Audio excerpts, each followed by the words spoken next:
লাগামহীন নিত্যপণ্যের বাজারে চড়া সবজির দাম, আমদানির পরও ২৫০ ঘরে কাঁচামরিচ নিয়ন্ত্রণে তদারকির দাবি ক্রেতাদের। তুরস্কের সহায়তায় শহীদুল আলমকে মুক্ত করার চেষ্টা করছে সরকার, জানিয়েছে প্রেস উইং। বিশেষ বিমানে আজ নেওয়া হতে পারে আঙ্কারায়।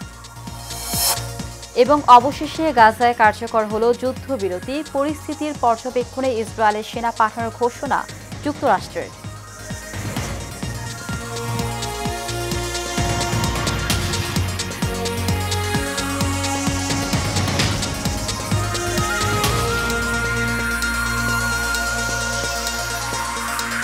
স্বাগত এশিয়ান নিউজে, সংখ্যায় আছি জেসমিন ইভা। শুনছিলেন বিআরবি কেবল ইন্ডাস্ট্রিজ লিমিটেড সংবাদ শিরোনাম। এবার চলে যাব পুরো খবরে। রাজধানীর বাজারে নিত্যপণ্যের দাম বৃদ্ধি অব্যাহত রয়েছে।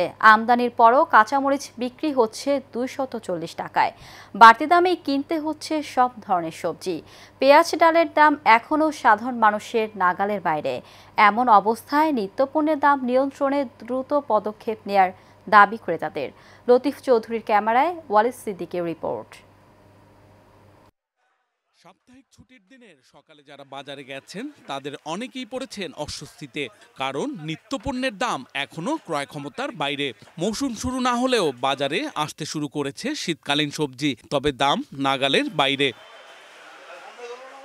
আমদানির পর মরিচের দাম কমলেও এখনও প্রতি কেজি বিক্রি হচ্ছে ২৪০ টাকায়। চালের দাম কেজি প্রতি ২ টাকা কমলেও বিক্রি হচ্ছে বাড়তি দামেই। পেঁয়াজ বিক্রি হচ্ছে ৭৫ থেকে ৮০ টাকায়, আর ডাল কিনতে হচ্ছে ১৬০ টাকায়। শীতের সবজি দাম সিম বাইরে হয়েছে নতুন ২০০ টাকা কেজি, তারপর টমেটো ১৪০ ইন্ডিয়ান, তারপরে পাতাকপি ৮০, ফুলকপি বড়গুলা ৯০, ছোটটি ৮০, মরিচ ২০০। উৎপাদন থেকে নিয়ে বিপণন পর্যায় পর্যন্ত যেন যে একটা চেইন অফ সাপ্লাই যে রয়েছে, এটার একটু মনিটরিং বাড়াইলে আমার মনে হয় যে সেই দিক থেকে মানুষ, সাধারণ মানুষে উপকৃত হবে। চালের বাজারটা গত ১ মাস আগে যে বাড়তি যা ছিল, ইন্ডিয়ান চালটা ঢোকাতে বাজারটা একটু কম আছে। প্রত্যেক কেজিতে ২-৩ টাকা করে কমছে, কিছুটা ৪ টাকা ৫ টাকা বন্ধ কমছে। তো বস্তাও আপনাদের ২০০ টাকা করে কম। বর্তমান বাজার দর এই সপ্তাহে আমরা পেঁয়াজ ৭০-৭৫ টাকা বেচতেছি। শুকনা মরিচ, মালামাল, ডাউল দেশি ডাউলটার দাম বেশি। ডিমের দামে পরিবর্তন আসেনি, ব্রয়লারের দাম কিছুটা বেড়েছে। লেয়ার দাম বেড়ে বিক্রি হচ্ছে ৩৩০ টাকায়, আর সব ধরনের মাছের দামই বাড়তি। বর্তমান প্রেক্ষাপটে সাধারণ মানুষের বাজার নিয়ন্ত্রণের বাইরে, কারণ ১,০০০ টাকা বাজারে নিয়ে গেলে ১,০০০ টাকায় মাছও ভালোভাবে পাওয়া যায় না, কোনো কিছুই পাওয়া যায় না।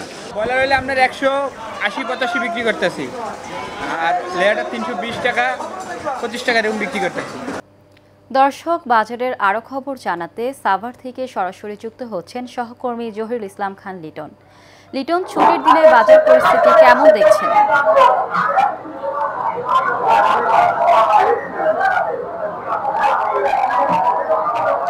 এবার ৬ ঋতুর দেশ বাংলাদেশ, এর মধ্যে অন্যতম একটি ঋতু হলো শীত ঋতু। এই শীতকে জানান দিলে কিন্তু বাজারে কিন্তু আসে সবচেয়ে স্বস্তির যে সবজি রয়েছে, সেই সবজি কিন্তু কাঙ্ক্ষিত সবজি কিন্তু পাওয়া যায়, শীতের সবজি। আমরা দেখেছি যে সাভারের বাজারে কিন্তু শীতের সবজি এরই মধ্যে জানান দিয়েছে। আমরা বাজারে কিন্তু সবজি পর্যাপ্ত পরিমাণ সবজি দেখতে পাচ্ছি, কিন্তু পর্যাপ্ত পরিমাণ সবজি দেখতে পাওয়ার পরেও কিন্তু শীতের সবজি যে দাম শিথিল থাকার কথা ছিল, সেই দামের বিষয়টি কিন্তু এখন পর্যন্ত শিথিল নেই। শীতের সবজির দাম কিন্তু অনেক বেশি রয়েছে। এই হিসেবে আমরা ব্যবসায়ীদের সাথে কথা বলেছি যে সেই সবজি এখন তো শীতের সবজি ওঠা শুরু হয়েছে, তাহলে দাম বেশি কেন? তারা কিন্তু অতিরিক্ত বর্ষাকে দুষতেছে যে বৃষ্টির কারণে শীতের সবজির উৎপাদন ব্যাহত হচ্ছে এবং তারা বাজারটা করতে পারতেছে না, এমনকি কিন্তু বলছেন ব্যবসায়ীরা। আমরা একটু আজকের সবজির দাম বলি, তাহলে সিমের দাম আজকে কিন্তু সিমের কেজি রয়েছে, দেখছি সিম গত সপ্তাহে ছিল ১৬০ টাকা, সেই সিম কিন্তু আজকে বিক্রি হচ্ছে ২০০ টাকা কেজি ধরে। পটল বিক্রি হচ্ছে ৭০ টাকা, পটল ৮০ টাকা বিক্রি হচ্ছে। টমেটো বিক্রি হচ্ছে ১২০ টাকা, পটল টমেটো বিক্রি হচ্ছে ১৪০ টাকা। শশা বিক্রি হচ্ছে কিন্তু আজকে ৭০ টাকা শশা 80 টাকা বিক্রি হচ্ছে। পেঁয়াজের দামও কিন্তু বেড়েছে, 65 টাকা পেঁয়াজ আজকে কিন্তু 75 টাকা হয়েছে, আর লাউয়ের দামও 60 টাকা, লাউ কিন্তু আজকে 80 টাকা দরে বিক্রি হচ্ছে। সবচেয়ে স্বস্তির ভিতরে যে সবজিটি রয়েছে সেটি হলো পেঁপে। আজকে পেঁপে বিক্রি হচ্ছে 30 টাকা কেজি দরে। ব্রয়লার মুরগির দামও কিন্তু বেড়েছে, আজকে ব্রয়লার মুরগির দাম কিন্তু 170 টাকা, ব্রয়লার কিন্তু 180 টাকা কেজি দরে বিক্রি হচ্ছে। সোনালী মুরগির দাম 270 টাকা 280 টাকা বিক্রি হচ্ছে। অপরিবর্তিত রয়েছে গরুর মাংসের দাম। আমরা একটু আজকে যেন মাছ বাজারের কথা বলছি, যেহেতু ইলিশ মাছ ধরা নিষিদ্ধ রয়েছে, সেই ক্ষেত্রে ইলিশ মাছ ধরা নিষিদ্ধ রয়েছে, যার জন্য কিন্তু সর্বোচ্চ মাছের বাজারে যা রয়েছে মাছের দামও কিন্তু বাড়তি রয়েছে। আমরা এখন ক্রেতার সাথে কথা বলতেছি, আপনি দেখবেন বাজার করতেছেন, বাজার পরিস্থিতি কেমন দেখলেন আপনি একটু বলবেন? ধন্যবাদ সাংবাদিক সাহেবকে। আমি ইতিমধ্যে কাঁচা বাজার থেকে এসেছি। আমরা গত সপ্তাহে যে বেগুন 60 টাকা কেজি কিনেছি, এই সপ্তাহে এই বেগুন 80 টাকা কেজি। গত সপ্তাহে যে আলু আমরা 15 থেকে 18 টাকার মধ্যে কিনেছি, আজকে সেই বেগুন 20 টাকা কেজি। আমি আজকে এই মাছ বাজারে আসছি, মাছ বাজারে আসার পর গত সপ্তাহে যে রুই মাছ আমি 280 টাকা দিয়ে কিনেছি, সেই রুই মাছ 320 টাকা কেজি।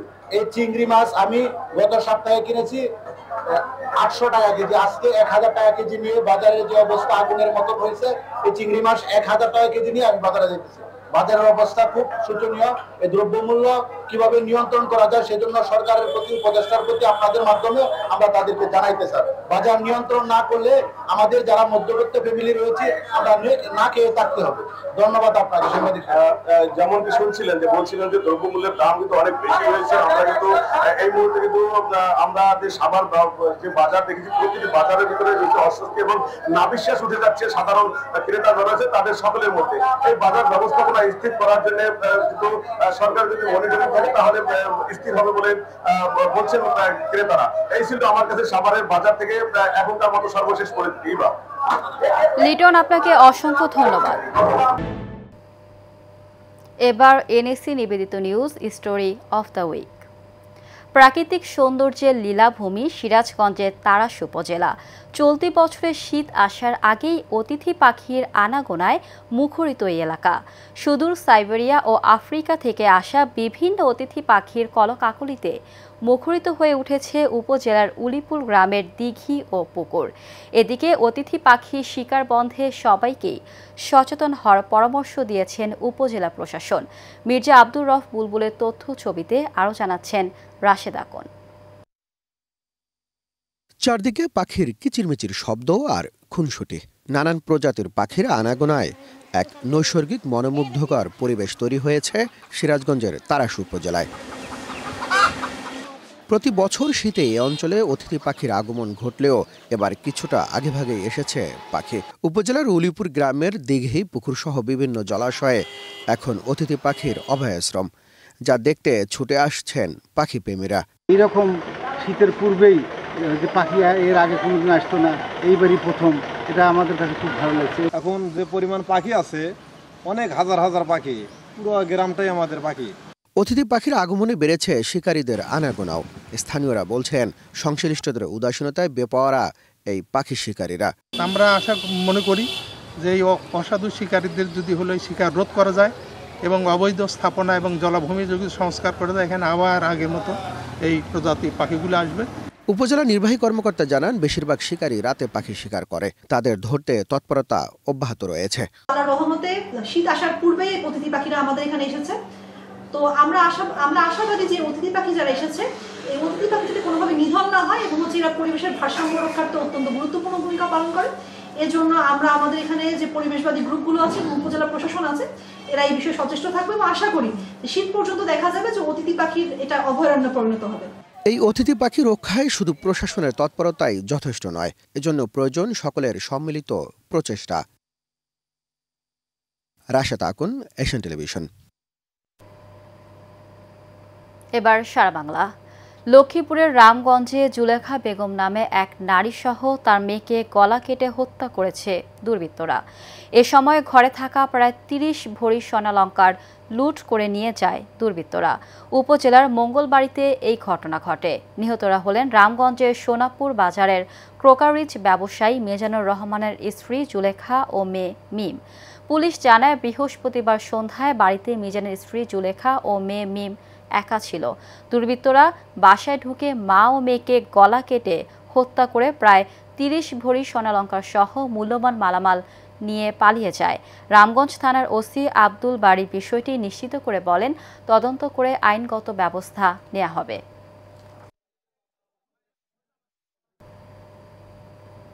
কুড়িগ্রামের ভুরুঙ্গামারীতে তিলাই ইউনিয়নে দুধকুমার নদীর ভাঙনে বিলীন হচ্ছে আবাদি জমি, ঘরবাড়ি সহ নানা স্থাপনা। ভাঙন রোধে স্থায়ী বাঁধ নির্মাণের দাবিতে ইউনিয়নবাসীর উদ্যোগে ও সমাজসেবক আক্তারুল ইসলামের সহযোগিতায় মানববন্ধন করেছে নদীর পাড়ের কয়েক শত মানুষ। এতে উপস্থিত ছিলেন ইউনিয়ন বিএনপির সভাপতি আবুল কালাম আজাদ, ওয়ার্ড বিএনপির সভাপতি আফজাল হোসেন, জুলাই আন্দোলনের ছাত্রদল নেতা সিয়াম শিকদার, ব্যবসায়ী নূর ইসলাম ও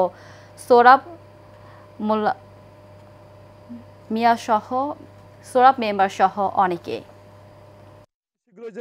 আমাদের এই দুধকুমার নদীটি ১, ২, ৪ নম্বর ওয়ার্ডের এই ভাঙন রোধ থেকে রক্ষা করে ঘর বাড়ি ভেঙে নদীর গর্ভে বিলীন হতে চলছে। নদীর পূর্ব পার যেখানে জিওব্যাগ ফেলেছে সেখান থেকে আমরা আরো জনগণ সবাই মিলে আরো ১,০০০ মিটার দৈর্ঘ্য বাঁধ চাচ্ছি। আমাদের যখন আমাদের বসত বাড়ি নদীর বুকে চলে যায় তখন আমরা দাঁড়ানোর মতো কোনো জায়গা থাকে না। ২-৩টা গুচ্ছ গ্রাম আছে নদীর গর্ভে চলে যায়, তাহলে দুঃখজনক এরা কোথায় যাবে? ঢাকার ধামরাই উপজেলা স্বাস্থ্য কমপ্লেক্সে প্রতিদিন চিকিৎসা নিতে আসে হাজারো রোগী, কিন্তু সীমিত জনবল ও সুযোগ সুবিধার কারণে সেবা দিতে হিমশিম খাচ্ছে হাসপাতাল কর্তৃপক্ষ। রোগীদের অভিযোগ, সেবা নিতে ঘন্টার পর ঘন্টা লাইনে দাঁড়িয়ে থাকতে হয় তাদের। এছাড়াও হাসপাতাল থেকে মিলছে না পর্যাপ্ত ওষুধ। এ বিষয়ে উপজেলা স্বাস্থ্য ও পরিবার পরিকল্পনা কর্মকর্তা ডাক্তার মঞ্জুর আল মোর্শেদ চৌধুরী বলেন, ৫০ শয্যার হাসপাতাল হলেও প্রতিদিন ধারণ ক্ষমতার চেয়ে অনেক বেশি রোগী সেবা নিতে আসেন। তবে ঢাকায় থাকা ৬ জন ডাক্তার যোগদান করলে সেবার মান আরও বৃদ্ধি পাবে। প্রেসারের ওষুধ ১ পাতা, অ্যামলোপিন ১ পাতা দিয়ে কয় কিনা ওষুধ নাই, বাইরে থেকে সব কিনা খান। ১০ টাকা দিয়ে আমরা ক্রয় করেছি এবং এখানে দীর্ঘ আধা ঘন্টা যাবত দাঁড়িয়ে আছি। কতক্ষণ সময় লাগবে বলতে পারতেছি না। এখানে চিকিৎসকদের উপস্থিতি এবং নার্সদের সেবার মান বাড়াতে রোগীর চাপ বেশি বিগত সময়ের তুলনায়। এখন প্রায় নিয়মিত ১১০০ থেকে ১২০০র অধিক রোগী নিয়মিত এই বহির্বিভাগে চিকিৎসা নিয়ে থাকে। আর অন্তর্বিভাগে ৮০ থেকে ৮৫ জন রোগী ভর্তি থাকে, যদিও এটা ৫০ বেডের হাসপাতাল। এবং আমাদের যে ট্রমা সেন্টার আছে, আপনি দেখেছেন ২০ বেডের ট্রমা সেন্টার, সেটা দীর্ঘদিন বন্ধ ছিল, মানে চালুই হয়নি, বন্ধ ছিল বলা ঠিক হচ্ছে না, চালুই হয়নি, ২০১৩ থেকে বন্ধ। সেটার কার্যক্রম আমরা উদ্যোগ নিয়েছি এবং এটা রিপেয়ারের কাজ শেষ, অতি শীঘ্রই আমরা এটা চালু করতে পারবো বলে আশা করতেছি। আগামী নির্বাচনে গাজীপুর ৩ আসনে বিএনপির মনোনয়ন প্রত্যাশী অ্যাডভোকেট গোলাম সাব্বির আলী পারভেজ দলের ভারপ্রাপ্ত চেয়ারম্যান তারেক রহমানের ঘোষিত ৩১ দফা কর্মসূচি বাস্তবায়নের লিফলেট বিতরণ করেছেন। শ্রীপুর উপজেলার প্রহ্লাদপুর এবং রাজাবাড়ী ইউনিয়নের বিভিন্ন বাজারে ব্যবসায়ী এবং সাধারণ মানুষের মাঝে এই লিফলেট বিতরণ করেন তিনি। পরে সংক্ষিপ্ত সমাবেশে গোলাম সাব্বির আলী পারভেজ বলেন, আগামী সংসদ নির্বাচনে বিএনপির মনোনয়ন পেয়ে জনগণের ভোটে নির্বাচিত হলে এলাকার উন্নয়নে কাজ করবেন তিনি।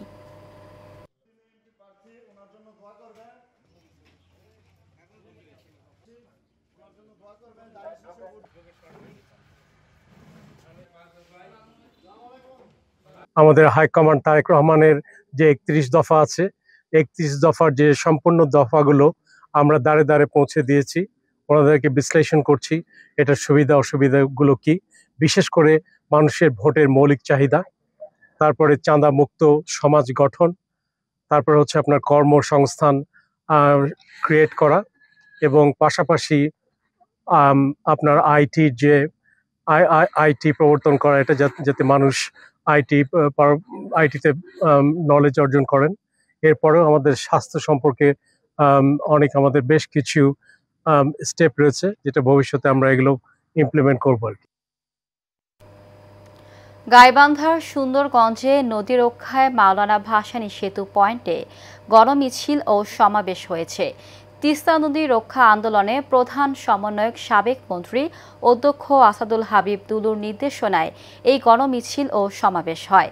উপজেলা বিএনপির সদস্য সচিব মাহমুদুল ইসলাম প্রামাণিক মাহমুদের নেতৃত্বে বিএনপির কয়েকশো নেতাকর্মী সমাবেশে যোগ দেয়।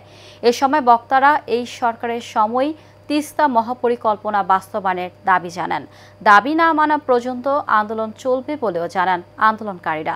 এদিকে বিশ্ববাসীর কাছে তুলে ধরতে আগামী 16 অক্টোবর সেতু পয়েন্টে মশাল প্রজ্বলন কর্মসূচির ঘোষণা দেন তারা।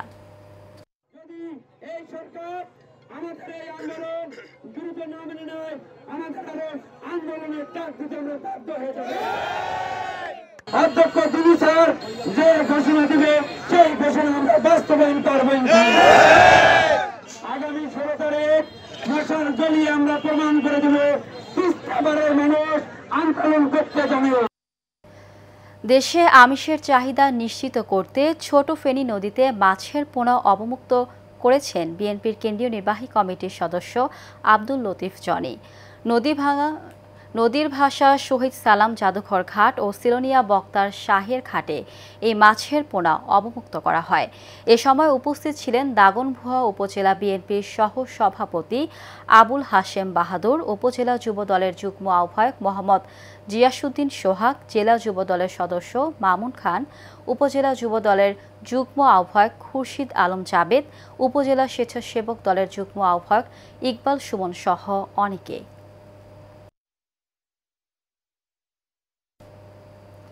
সুনামগঞ্জের ছাতকের বিভিন্ন এলাকায় ছাতা বিতরণ কার্যক্রম ও শিক্ষা বিষয়ক অনুষ্ঠান হয়েছে। কাজী আরিয়ানা জিসান উমাইয়া একাডেমি, নয়া মৈশাপুর বাজার, আলহাজ শামসুদ্দিন মার্কেট, উত্তর খুরমা ইউনিয়নে এর আয়োজন করা হয়। অনুষ্ঠানের প্রধান অতিথি ছিলেন জেলা প্রশাসক ডক্টর মোহাম্মদ ইলিয়াস মিয়া। বিশেষ অতিথি ছিলেন সমাজসেবক কাজী মকসুদ মিয়া, উপজেলা নির্বাহী কর্মকর্তা তরিকুল ইসলাম সহ অনেকে।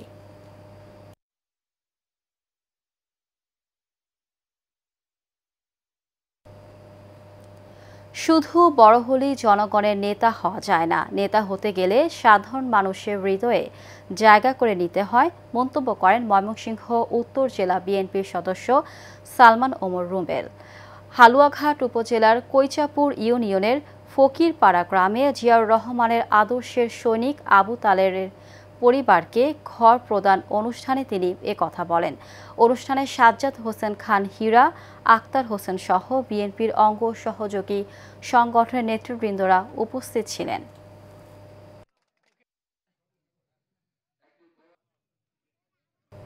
শেষ করব এশিয়ান নিউজ, তার আগে বিআরবি কেবল ইন্ডাস্ট্রিজ লিমিটেড সংবাদ শিরোনামগুলো জানিয়ে দিব আরও একবার।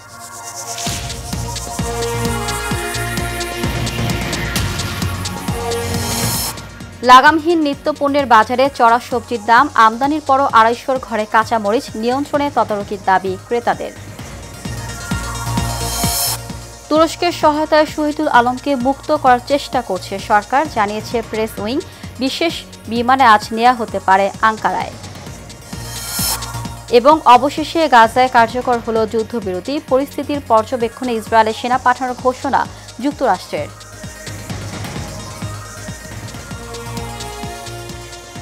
এশিয়ান নিউজ এ পর্যন্তই। আমাদের পরবর্তী সংবাদ দেখার আমন্ত্রণ জানিয়ে বিদায় নিচ্ছি। ধন্যবাদ সবাইকে।